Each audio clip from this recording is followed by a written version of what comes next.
ఒక బొమ్మని గాజుతో తయారు చేస్తే దాన్ని చాలా జాగ్రత్తగా చూసుకుంటాం. ఒక షో పీస్‌లా వాడతాం. దాన్ని ఎవరిని టచ్ చేయనివ్వం.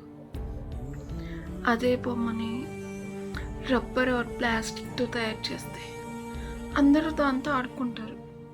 ఇష్టం వచ్చినట్టు గుద్దేస్తాం, చితక్కొట్టేస్తాం.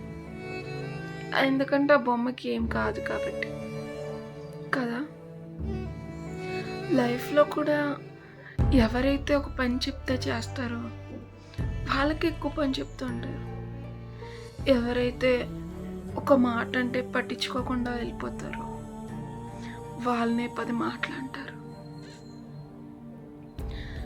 కొన్నిసార్లు అనిపిస్తుంది సెన్సిటివ్‌గా ఉంటేనే బాగుంటుందేమో అని. స్ట్రాంగ్‌గా ఉంటే ఇంకా అందరూ అనేవాళ్ళే, తిట్టేవాళ్ళే, చేసేవాళ్ళు. ఇలా ఉండడం వల్ల ఇంకా మనం వాళ్ళకి చులకన అయిపోతున్నామేమో అనిపిస్తుంది. లైఫ్‌లో ఎలా ఉంటే బాగుంటుందో అర్థం కావట్లా. ఒక గాజు బొమ్మలా సెన్సిటివ్‌గా ఉంటే బాగుంటుందా? స్ట్రాంగ్‌గా లబ్బరు బొమ్మలా ఉంటే బాగుంటుందా? అర్థం కావట్లేదు.